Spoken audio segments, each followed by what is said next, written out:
नमस्कार साथियों, मैं दीपक कुमार पंडित आप लोगों का इस new fact study YouTube channel पर स्वागत करता हूँ। ये काफ़ी लंबे समय के बाद एक वीडियो बनाया जाए समांतर श्रेणी जिसका नाम है। इसके पहले वीडियो नहीं जा रहा था क्योंकि ऑफलाइन बैचेस शुरू हो जाने की वजह से समय कुछ कम मिल रहा था। अभी चूँकि कोचिंग का समय निर्धारित हो चुका है कि 9 के बाद कोचिंग नहीं चलाना है और 4 के पहले नहीं चलाना है, इसलिए प्रॉपर टाइम मिल रहा है।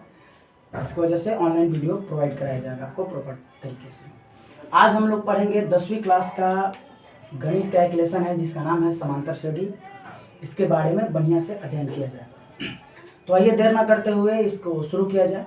देखिए, समांतर श्रेणी क्या होता है, इसको समझने से पहले आपको समझना पड़ेगा अनुक्रम क्या होता है। फिर अनुक्रम समझ लीजिएगा तो आपको समझ में आएगा कि समांतर श्रेणी क्या होता है। तो सबसे पहला टॉपिक इसमें हम लोग पढ़ेंगे अनुक्रम क्या होता है, जिसको अंग्रेजी में कहा जाता है सीक्वेंस। तो सबसे पहला टॉपिक हम लोग यही पढ़ेंगे कि अनुक्रम क्या होता है।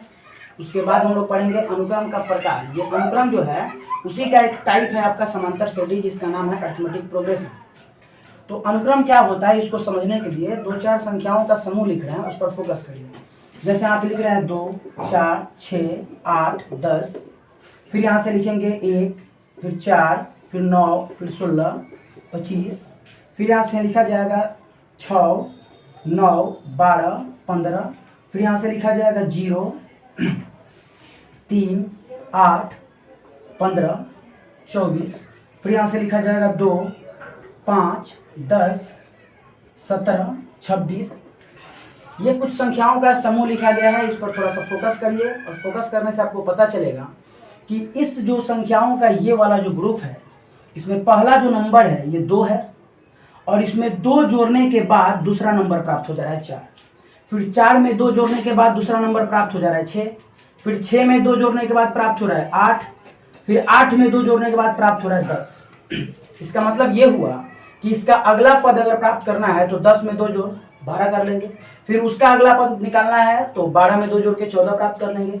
मतलब ये एक निश्चित पैटर्न को फॉलो कर रहा है, यह एक निश्चित पैटर्न को फॉलो कर रहा है। और पैटर्न ये है कि प्रत्येक आगे वाला नंबर जो है वो अपने पीछे वाले नंबर से 2 बढ़ जा रहा है।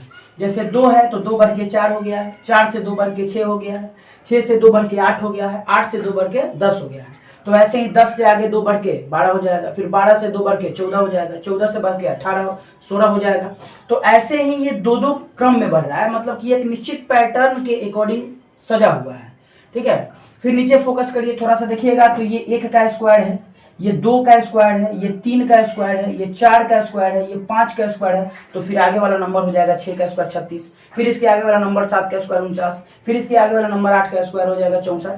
तो इसको भी देखा जाए तो ये भी एक निश्चित पैटर्न को फॉलो कर रहा है कि ये जो है प्रथम प्राकृत संख्याओं का समूह हो रहा है।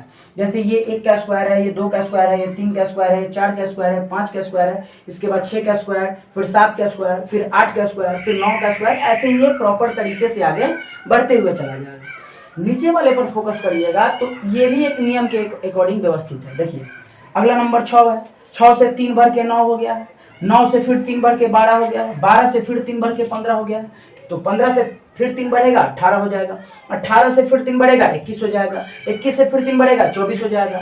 तो ये भी जो है ये भी एक नियम के अनुसार व्यवस्थित है।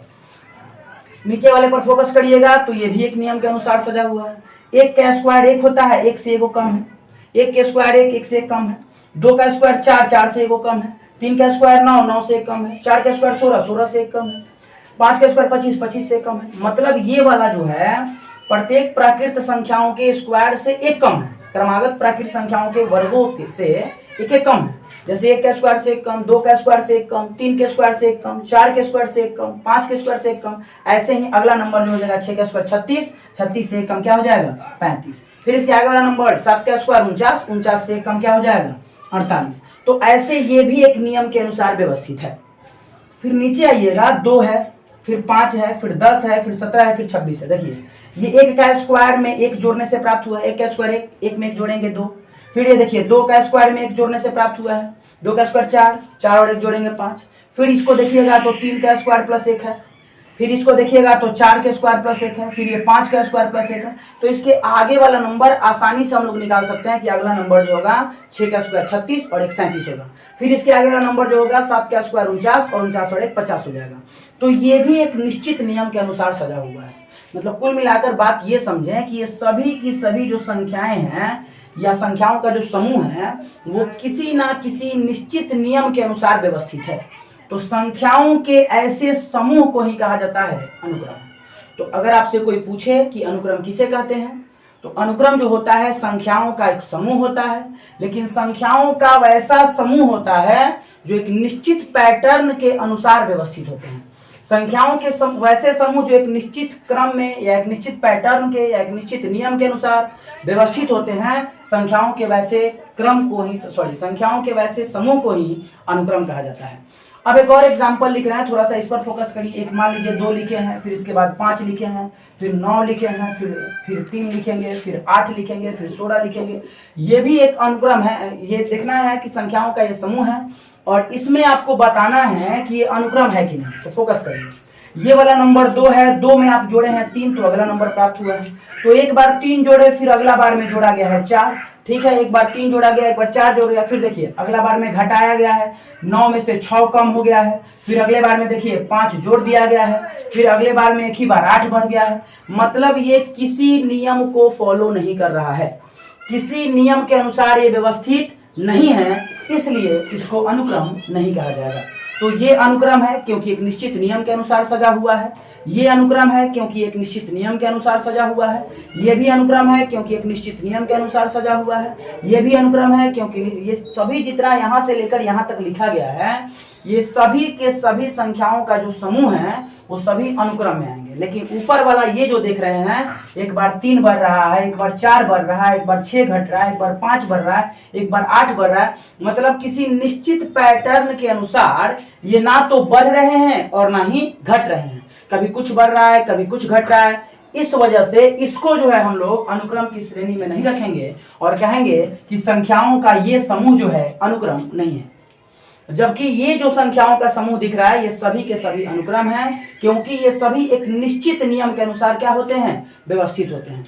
याद रखिएगा, अगर ये अनुक्रम नहीं है तो इसका अगला पद निकालना बहुत ही मुश्किल है। अगला पद नहीं निकाला जा सकता है क्योंकि ये किसी भी नियम के अनुसार व्यवस्थित नहीं है। लेकिन ये जो अनुक्रम है, इसमें कोई भी अनुक्रम जो है इसका अगला पद आसानी से निकाला जा सकता है, क्योंकि ये एक निश्चित नियम के अनुसार व्यवस्थित है, सजे हुए हैं।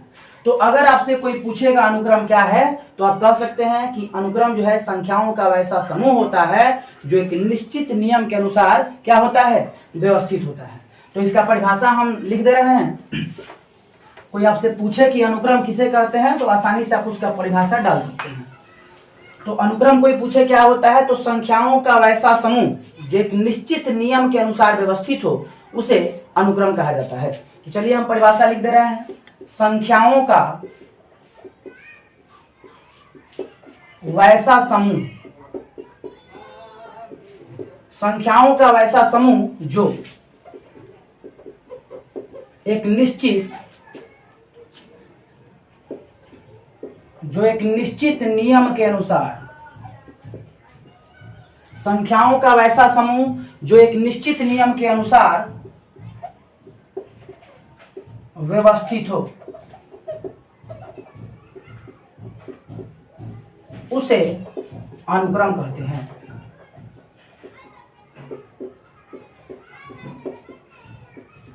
संख्याओं का वैसा समूह जो एक निश्चित नियम के अनुसार व्यवस्थित हो उसे अनुक्रम कहते हैं।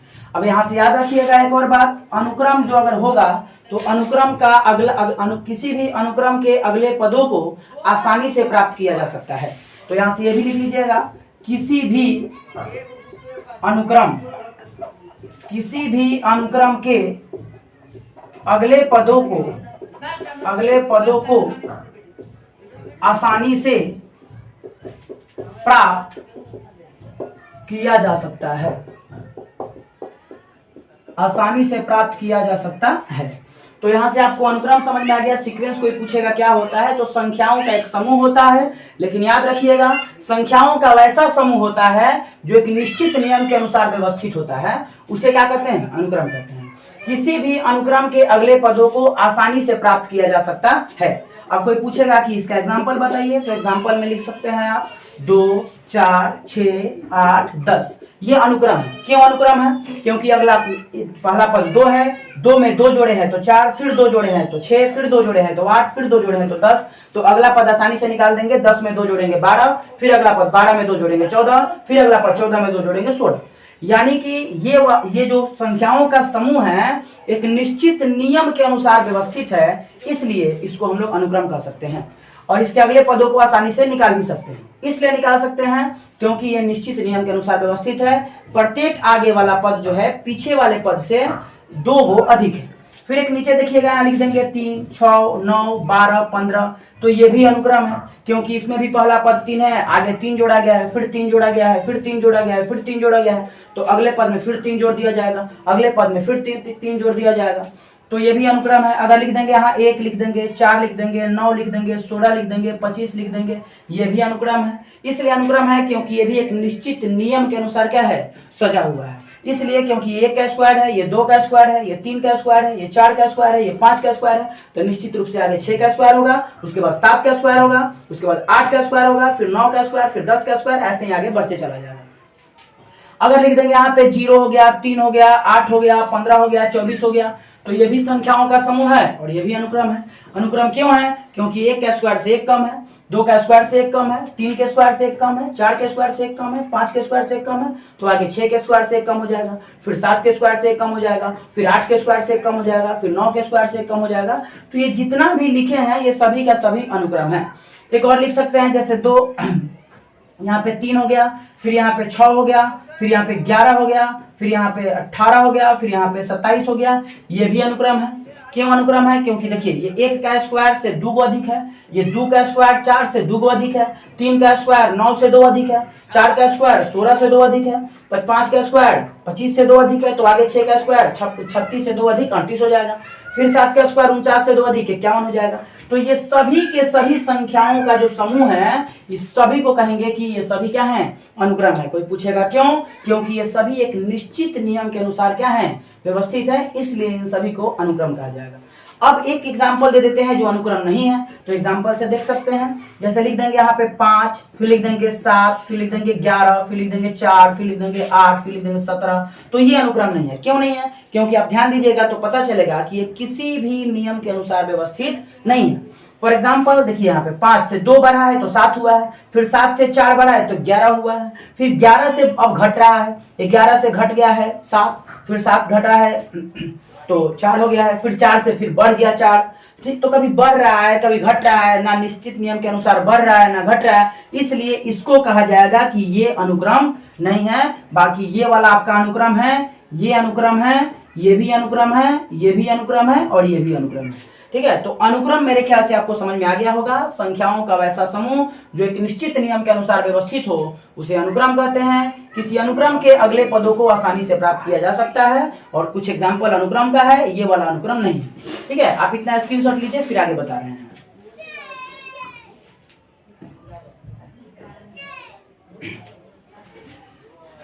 चलिए अब आगे पढ़ा जाए।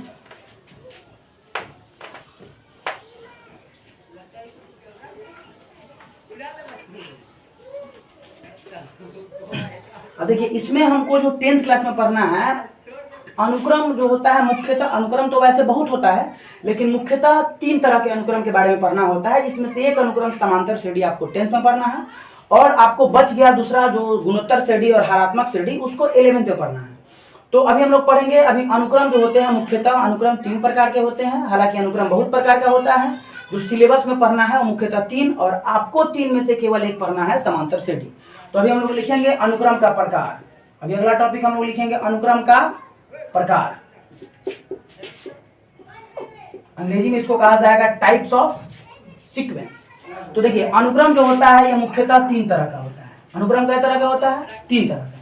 पहला जो होता है इसका नाम है समांतर श्रेणी। समांतर श्रेणी अंग्रेजी में इसको कहा जाता है अरिथमेटिक प्रोग्रेशन। अंग्रेजी में इसको कहा जाता है अरिथमेटिक प्रोग्रेशन और शॉर्ट में इसी को कहते हैं एपी। शॉर्ट में इसी को कहते हैं हम लोग एपी। ठीक है। दूसरा जो अनुक्रम होता है इसको कहते हैं हम लोग अनुक्रम का प्रकार में गुणोत्तर श्रेणी, गुणोत्तर श्रेणी, और इसको अंग्रेजी में कहा जाता है ज्योमेट्रिक प्रोग्रेशन।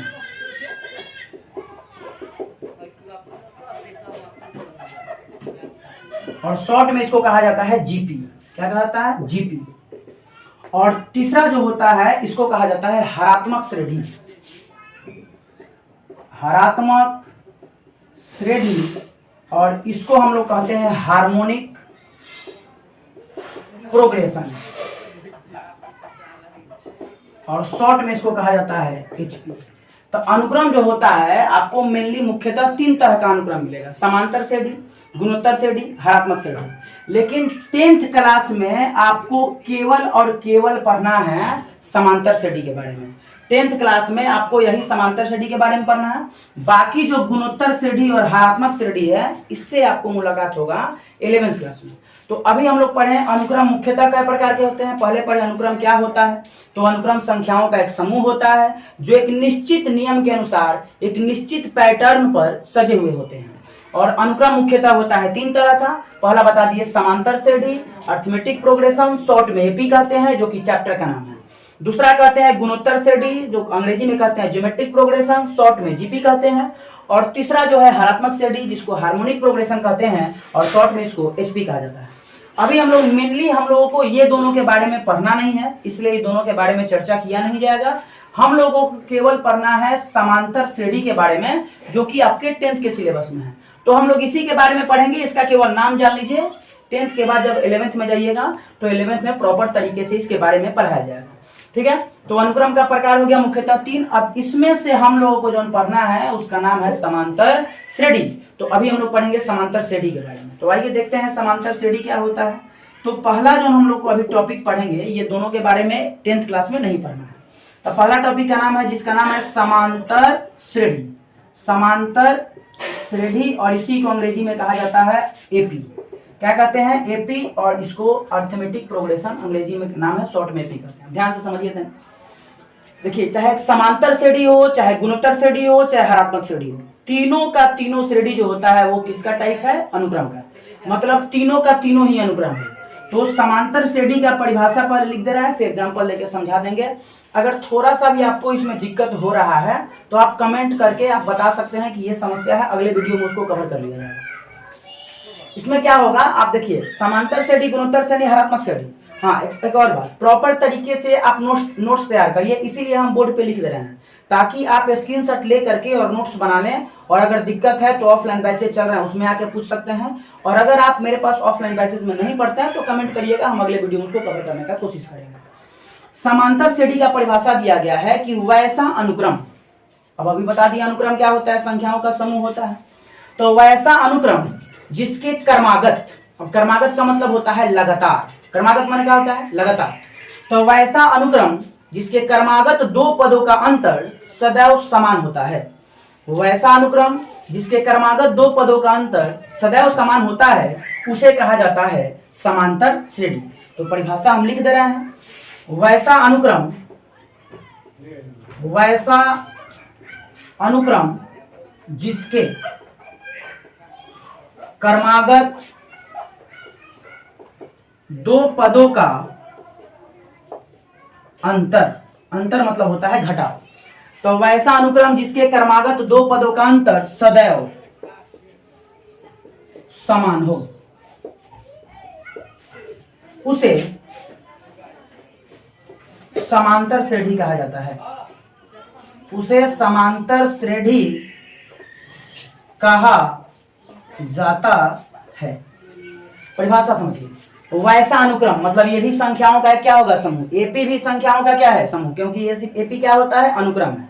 तो वैसा अनुक्रम जिसके क्रमागत का मतलब होता है लगातार, क्रमागत का मतलब होता है लगातार, लगातार का मतलब होता है एक के बाद जस्ट दूसरा। तो वैसा अनुक्रम जिसके क्रमागत 2 पदों का अंतर मतलब होता है घटाव, अंतर मतलब होता है घटाव, और सदैव का मतलब होता है हमेशा, सदैव का मतलब होता है हमेशा। तो वैसा अनुक्रम जिसके क्रमागत 2 पदों का अंतर सदैव समान हो उसे समांतर श्रेणी यानी कि एपी कहा जाता है। एग्जाम्पल में आपको बता दे रहे हैं, जैसे 2 हो गया, 4 हो गया, 6 हो गया, 8 हो गया, 10 हो गया, 12 हो गया। अगर आपसे कोई पूछे कि ये जो है समांतर श्रेणी है कि नहीं, तो आपको करना क्या है, क्रमागत दो दो पदों का अंतर निकालना है। अगर अंतर समान है तो उसको कहा जाएगा कि एपी है, और अगर अंतर समान नहीं है तो उसको एपी कहा जाएगा कि नहीं है। एग्जाम्पल के तौर पे देखते हैं, देखिए 4 में से 2 घटेगा, याद रखिएगा क्रमागत पदों का, अभी नहीं कि पहला पद और तीसरा पद का अंतर निकालिए, पहला या पांचवा का निकालिए, नहीं, कोई भी लगातार 2 पद उठाइएगा, अंतर निकालिएगा, अगर अंतर समान हो गया तो उसको कहा जाएगा कि वो समांतर श्रेणी में है, अगर नहीं आया तो समांतर श्रेणी में नहीं। एग्जाम्पल के तौर पे देखिए, 4 में से 2 घटाएंगे कितना अंतर आएगा, 2 आएगा। 6 में से 4 घटाएंगे कितना अंतर आएगा, 2 आएगा। 8 में से 6 घटाएंगे कितना अंतर आएगा, 2 आएगा। 10 में से 8 घटाएंगे कितना अंतर आएगा, 2 आएगा। 12 में से 10 घटाएंगे कितना अंतर आएगा, 2 आएगा। मतलब ये वाला एपी में है, क्योंकि इसके किसी भी 2 क्रमागत पदों का अगर हम अंतर निकाल रहे हैं तो वो किस में आ रहा है, सॉरी, अंतर बराबर आ रहा है, इसलिए इसको कहा जाएगा कि ये एपी है। क्या है, ये एपी है। ठीक है, एक और बता रहे हैं आपको एग्जांपल, जैसे लिख देंगे 5, फिर लिख देंगे 8, 8 के बाद 11, 11 के बाद लिख देंगे 14, पूछेंगे एपी है कि नहीं। तो एपी किसे कहते हैं, तो वैसा अनुक्रम जिसके लगातार 2 पदों का अंतर हमेशा क्या हो, समान हो, उसे कहा जाता है एपी।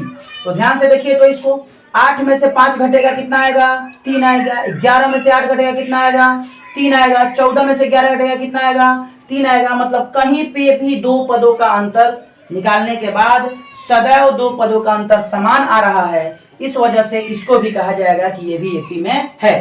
ठीक है, लेकिन ये एपी में है, ये भी एपी में है। एक और लिख दे रहे हैं, देखिए 6 हो गया, 12 हो गया, 18 हो गया, 24 हो गया। देखिए अंतर निकालिएगा, 6 आएगा, यहाँ पे भी अंतर 6 आएगा, यहाँ पे भी अंतर 6 आएगा, तो ये भी एपी में है। तो एपी अगर आपसे कोई अनुक्रम दे दिया जाए आपको और आपसे पूछा जाए कि बताइए कि वो एपी है कि नहीं, तो आपको करना कुछ नहीं है, 2 पदों का अंतर निकाल करके देखिए, क्रमागत 2 पदों का अंतर अगर समान है तो उसको एपी में कहा जाएगा, अन्यथा उसको एपी में नहीं कहा जाएगा। यहां तक मेरे ख्याल से क्लियर हो गया होगा।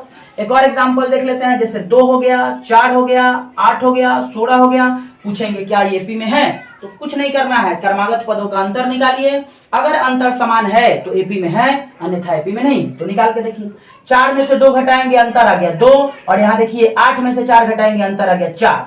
तो आगे आपको जांच करने का जरूरत नहीं है, क्योंकि यहीं पर ही अंतर बराबर नहीं है, इसलिए कहा जाएगा कि ये वाला जो है समांतर श्रेणी नहीं है, यानी कि एपी में नहीं है, क्योंकि यहाँ इन दोनों का अंतर आ रहा है 2 और इन दोनों का अंतर आ रहा है 4, जबकि ऊपर जो 3 को लिखा गया है इसमें किसी का भी अंतर निकालिएगा, कहीं पर भी जाके क्रमागत होना चाहिए, 2 होना चाहिए, तो वहां पर अंतर सदैव समान है, और इसमें अंतर गड़बड़ हो गया है, इसलिए 3 को कहा जाएगा एपी में है और चौथा को कहा जाएगा एपी में नहीं है। तो एपी वैसा अनुक्रम होता है जिसके लगातार 2 पदों का अंतर हमेशा समान रहता है, उसे ही कहा जाता है समांतर श्रेणी।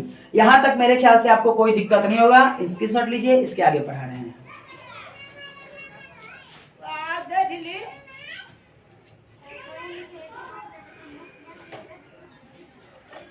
चलिए अब आगे देखा जाए।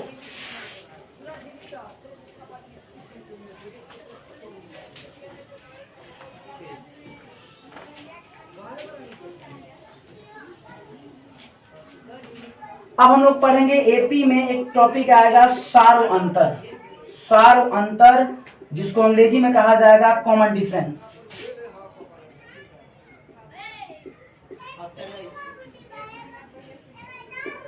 कॉमन डिफरेंस, तो ये सारो अंतर क्या होता है समझिए।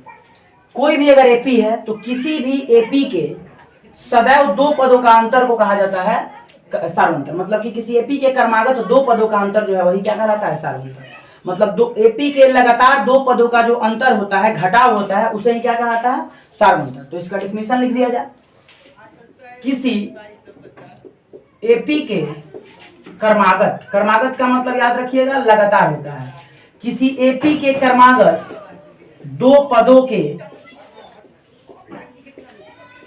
अंतर को ही, किसी एपी के क्रमागत 2 पदों के अंतर को ही सारो अंतर कहा जाता है। सारो अंतर कहा जाता है। याद रखिएगा, इसे स्मॉल डी से सूचित किया जाता है, इसे स्मॉल डी से सूचित किया जाता है।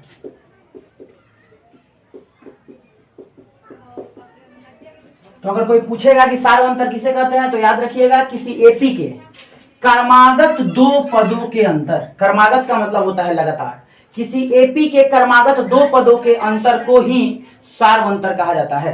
इसे याद रखिएगा, डी के द्वारा सूचित किया जाता है और डी निकालने का फॉर्मूला होता है दूसरा पद माइनस पहला पद, या कहीं कहीं कोई ये भी कह सकता है या डी बराबर हो जाएगा तीसरा पद माइनस दूसरा पद, या डी बराबर हो जाएगा आपका चौथा पद माइनस तीसरा पद, या हो जाएगा डी बराबर पांचवा पद माइनस चौथा पद, या डी बराबर हो जाएगा 100वां पद माइनस 99वां पद। मतलब कुल मिला के ये हुआ कि एपी, किसी भी एपी का पहचान बता दिए हैं, अगर क्रमागत दो पदों का अंतर हमेशा समान आ रहा है तो उसको एपी कहेंगे। अब किसी एपी के लगातार दो पदों का जो अंतर होता है ना, उस अंतर को कहा जाता है सार्वंतर, और अंग्रेजी में इसको कहते हैं कॉमन डिफरेंस, और सूचित किया जाता है स्मॉल डी से।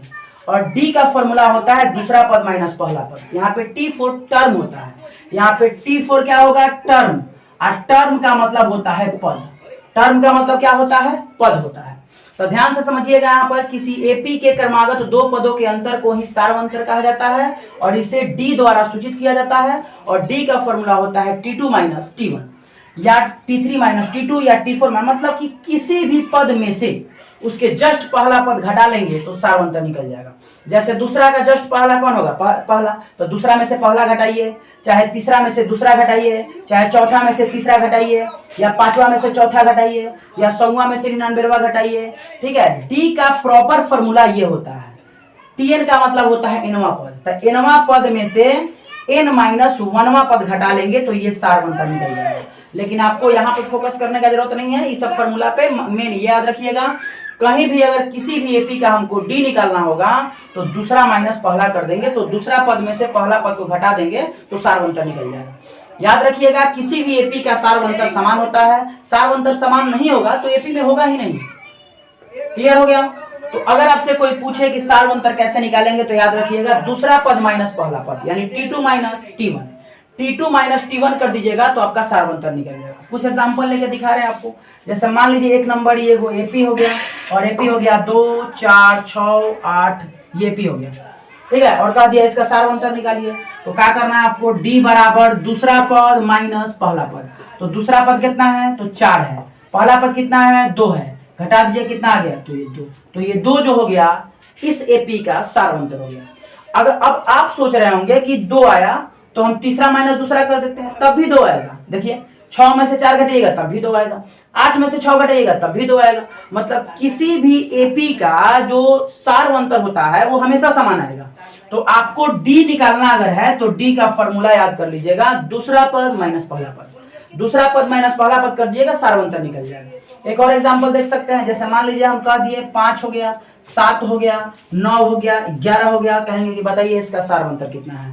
तो सार्वंतर का फॉर्मूला होता है T2 माइनस T1। T2 मतलब हो गया दूसरा पद, और दूसरा पद यहाँ से देखिए 7 है और पहला पद 5 है, तो 7 माइनस 5 कर दीजिएगा, आंसर आ जाएगा 2। तो इस एपी का भी सार्वंतर कितना हो गया, 2 हो गया।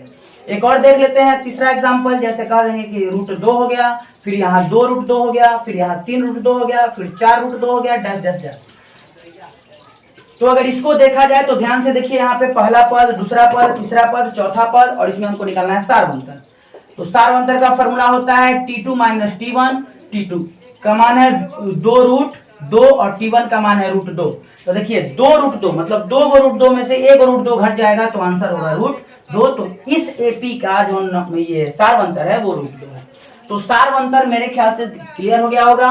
किसी एपी के लगातार दो पदों का जो अंतर होता है उसी को कहते हैं सार्वंतर, और इसे स्मॉल डी के द्वारा सूचित किया जाता है, और डी का फॉर्मूला होता है T2 माइनस T1, और डी बराबर होता है, या ये भी ले सकते हैं T3 minus T2। Main formula ये होता है, लेकिन क्वेश्चन बनाएंगे तो निकालने में फॉर्मूला ये आएगा, किसी भी पद में से उसके जस्ट पहले वाला पद घटा लेंगे तो हमको सार्वंतर निकल जाएगा। ठीक है, तो सार्वंतर का फॉर्मूला ये हो जाएगा, और यहाँ से ये एग्जाम्पल, तो इसको सार्वंतर लिख लीजिए, एग्जाम्पल के तौर पे ये 2-3 टॉपिक लिख लीजिए।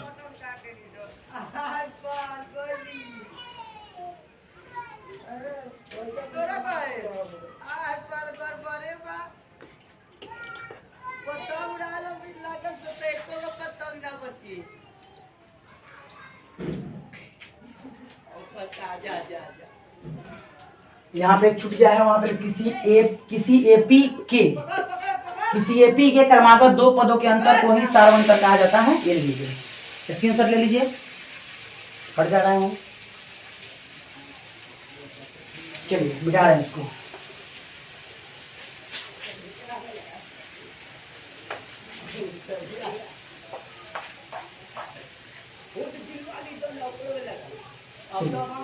आगे हम लोग पढ़ेंगे किसी एपी का व्यापक रूप।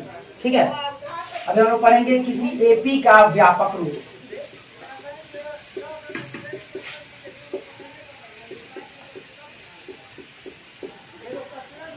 इसको अंग्रेजी में कहा जाएगा standard form of arithmetic progression.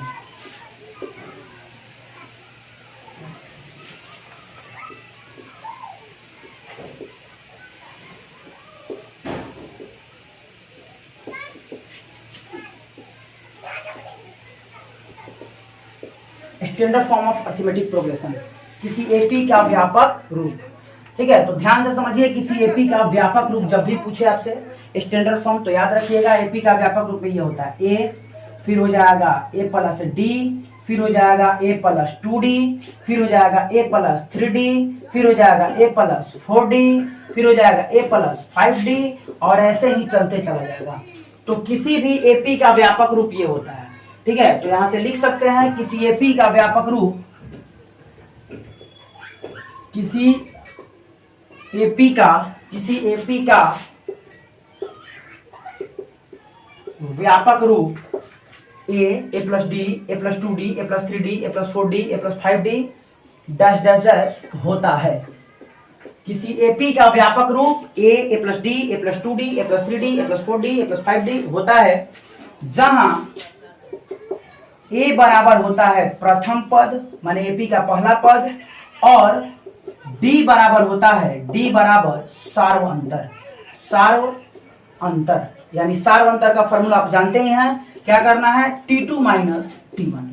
तो याद रखिएगा, किसी भी एपी का व्यापक रूप यानी स्टैंडर्ड फॉर्म अगर निकालना है तो ए plus d, a plus 2d, a plus 3d, a plus 4d, a plus 5d, मतलब ये हुआ। इसको ध्यान से समझिएगा तो पता चलेगा कि ये पहला पद है, ये दूसरा पद है, ये तीसरा है, चौथा है, पांचवा है, छठा है। लेकिन थोड़ा सा फोकस करिए तो आपको पता चलेगा पहला पद में एक भी डी नहीं है, दूसरा पद में डी का संख्या 1 है, तीसरा पद में डी का संख्या 2 है, चौथा पद में डी का संख्या 3 है, पांचवें पद में डी का संख्या 4 है, छठे पद में 5 है, ऐसे ही सातवें पद में 6 आएगा, आठवें पद में 7 आएगा, नौवां पद में 8 आएगा। मतलब कुल मिला के हमको ये पता चला कि किसी एपी का पद जितना नंबर होगा, डी का संख्या 1 क्या होगा, कम होगा, डी उसमें एगो क्या आएगा, कम आएगा।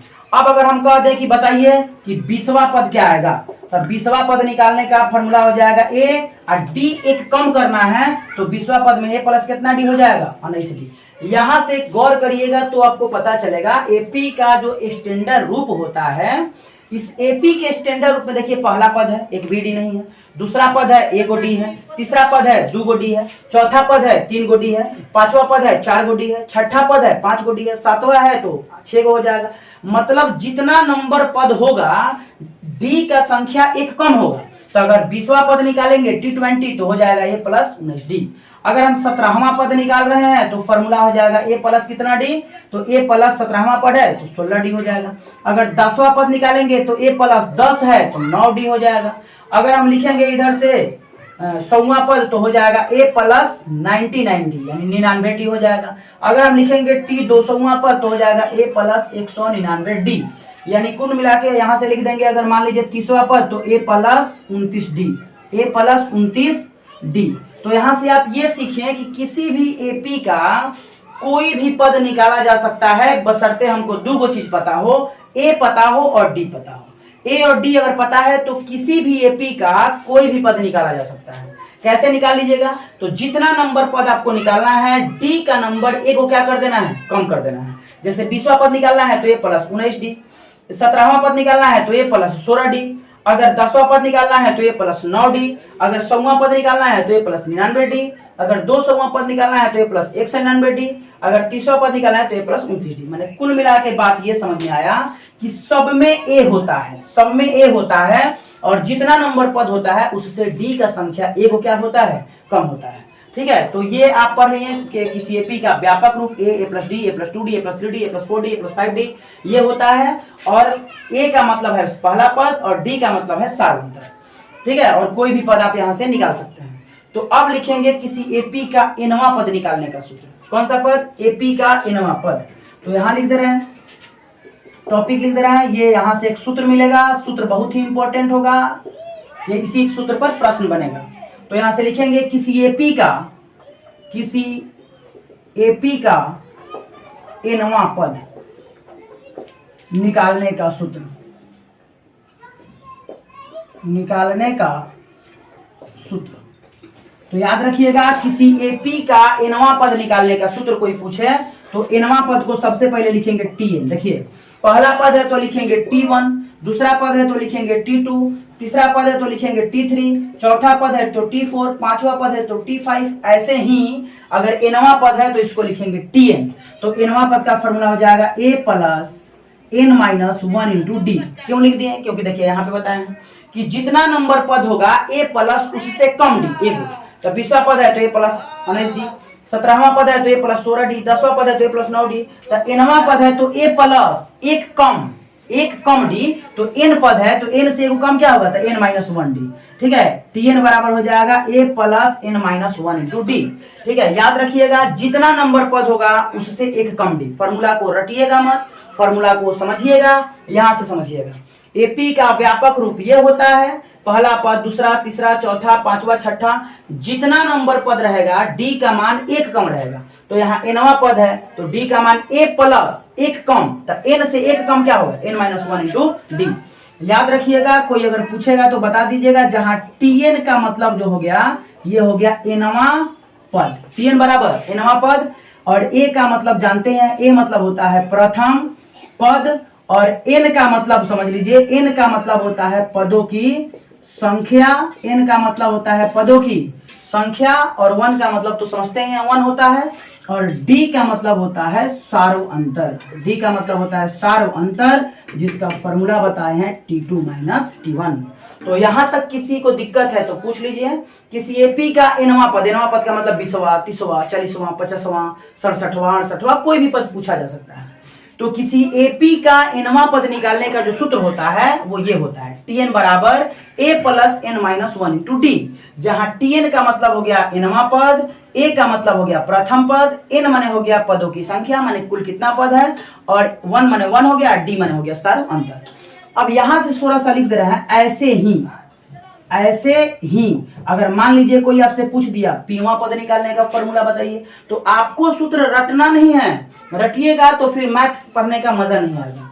तो अगर एनवां पद निकालना है तो समझिए, आप सिंपल समझिए, जितना नंबर पद होगा उससे एगो डी का संख्या कम होगा। जैसे 20वां है तो 19d है, 17वां है तो 17 माइनस 1 यानी 16d है, 10वां है तो 10 माइनस 1 यानी 9d है, एनवां है तो n माइनस 1d हो जाएगा। तो पीवां पद है तो ए तो सब में रहेगा, तो a plus p minus 1 into डी। ए प्लस पीवां पद है तो ए को कम डी, तो p से ए को कम करिएगा तो क्या हो जाएगा, p माइनस 1 इंटू डी। ये हो जाएगा पीवां पद का फॉर्मूला। आपको ये याद नहीं रखना है, ये याद रखना है, समझने के लिए बता दें। मान लीजिए कोई पूछ दिया आपसे क्यूवां पद, तो क्या लिखिएगा, a प्लस q माइनस 1, पदों का डी का नंबर ए को कम होगा, तो q से ए को कम क्या होगा, q माइनस 1 इंटू डी होगा। अगर आपसे कोई पूछ दिया टी p प्लस क्यूवां पद, तो क्या करना है, a प्लस n माइनस 1, तो n के जगह पर क्या है p प्लस q, तो p प्लस q से ए को कम कर दीजिए इंटू डी लगा दीजिए।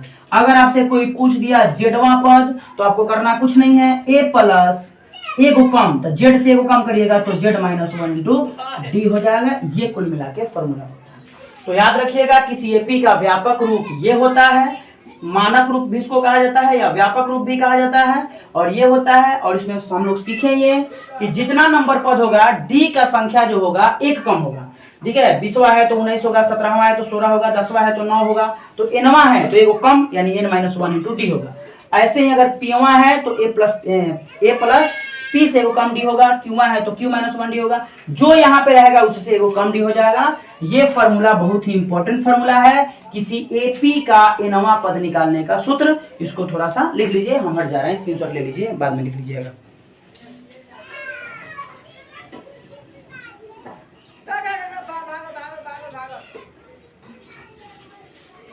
चलिए अब आगे पढ़ेंगे यहां से।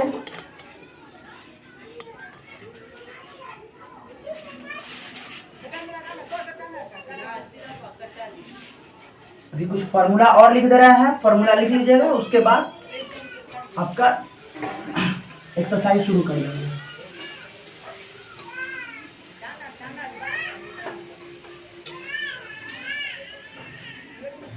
देखिए एक और फॉर्मूला लिख लीजिएगा यहाँ से, किसी एपी का अंतिम पद, किसी एपी का अंतिम पद निकालने का सूत्र।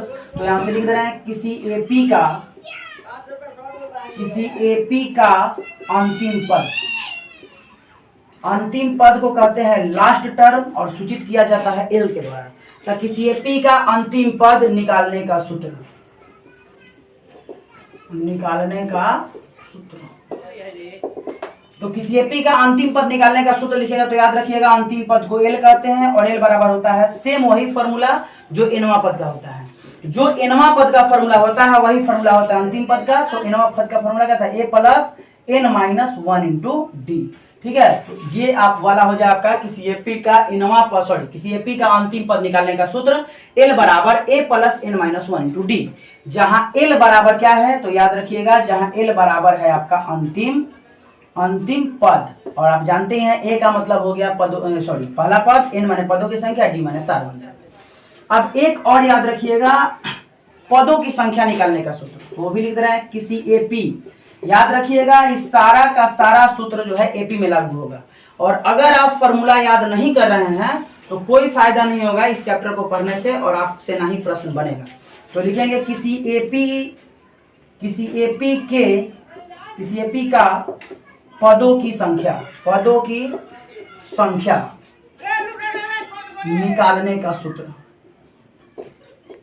निकालने का सूत्र।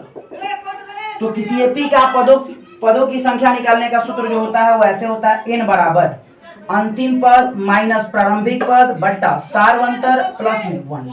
याद रखिएगा ये फॉर्मूला होता है। ये फॉर्मूला कहीं से नया उत्पत्ति नहीं हुआ है, यहां से बना हुआ है। देखिए यहां से निकाल के दिखा रहे हैं, एल बराबर होता है a plus n minus 1 into d. तो अगर हमको यहाँ से एन निकालना है तो यहाँ से प्लस 1 इधर आएगा तो हो जाएगा एल माइनस ए। हमको एन चाहिए तो डी बट्टा में, गुना से बट्टा में आ जाएगा डी, और माइनस 1 इधर आएगा तो प्लस 1 इधर बच जाएगा एन। तो एन का फॉर्मूला ये यहीं से निकला हुआ है, फिलहाल इस पर फोकस मत करिए। याद रखिएगा किसी एपी का अंतिम पद निकालने का सूत्र होता है एल बराबर a plus n minus 1 into d. और जहां एल बराबर अंतिम पद है, और याद रखिएगा किसी एपी का पदों की संख्या निकालने का सूत्र, माने एपी में कई गो पद है, 2 4 6 8 10 20 50 कितना पद है, उसको निकालने का फॉर्मूला होता है एन बराबर अंतिम पद माइनस प्रारंभिक पद बट्टा सारवंतर प्लस 1। और एक लास्ट फॉर्मूला समझ लीजिए, पहले एग्जांपल समझिए। जैसे मान लीजिए हम लिख दिए एपी 2 4 6 8 10 12 14 ये लिख दिए। देखिए यहाँ पे डैश डैश डैश नहीं दिया जा रहेगा तो समझ लीजिएगा ये परिमित एपी है, मतलब इसमें पदों की संख्या सीमित है। और डैश डैश डैश लगा दिए तो पदों का संख्या अपरिमित हो जाएगा, तो उसको अपरिमित एपी कहा जाएगा। अब ये मान लीजिए एपी हो गया, ये एक एपी हो गया। अब थोड़ा सा फोकस करिएगा तो पता चलेगा ये पहला पद है, ये दूसरा है, ये तीसरा है, ये चौथा है, ये पांचवा है, ये छठा है, ये सातवां है। अब कहेंगे कि बताइए तीसरा पद कौन सा है, तो तीसरा पद कौन सा होगा, 6 होगा। लेकिन हम कहेंगे कि अंत से तीसरा पद कौन है, तो बताइए अंत से तीसरा पद माने इधर से काउंटिंग करना है तो 1 2 3, अंत से कौन सा पद हो गया, अंत से तीसरा पद 10 हो गया। मतलब ये देखिएगा जो शुरू से तीसरा पद है ना वो अंत से 1 2 3 4 5वां पद है। जो शुरू से तीसरा पद है वो अंत से कौन सा पद है, 5वां पद है। तो ये जो फॉर्मूला निकाले हैं टीएन बराबर एनवा पद निकालने का, टीएन बराबर a plus n minus 1 into d, वो फॉर्मूला लागू होता है शुरू से एनवा पद निकालने के लिए। अगर क्वेश्चन में कह दिया किसी एपी का अंत से एनवा पद निकालिए तो उसका फॉर्मूला दूसरा होता है। तो अभी वही लिख रहा है, अभी लिख रहा है किसी एपी का अंत से एनवा पद निकालने का सूत्र, निकालने का सूत्र। तो किसी एपी का अंत से nवां पद निकालने का सूत्र जब भी पूछा जाएगा तो याद रखिएगा उसको भी tn लिखेंगे और tn बराबर होता है l minus n minus 1 into D, ये वाला याद रखिएगा। और जहां tn का मतलब यहाँ पे होता है अंत से nवां पद, याद रखिएगा जब तक क्वेश्चन में अंत से ना कहे तब तक आपको शुरू से ही निकालना है, ठीक है। तो क्वेश्चन में एकदम क्लियर लिखा रहेगा कि अंत से nवां पद निकाले, हम बताएंगे आगे जब एक्सरसाइज बताएंगे या प्रैक्टिस करवाएंगे। तो tn का फॉर्मूला होता है l minus n minus 1 into d, जहां tn बराबर होता है अंत से nवां पद। l का मतलब आप जानते हैं, l का मतलब हो गया अंतिम पद और n माने हो गया पदों की संख्या और d का मतलब होता है सार्व अंतर। तो आज हम लोगों ने ज्यादा कुछ पढ़ा नहीं, आज हम लोगों ने जाना एपी क्या होता है, एपी का सार्व अंतर क्या होता है, एपी में व्यापक रूप एपी का क्या होता है, एपी का कुछ फॉर्मूला 3 को बताया है।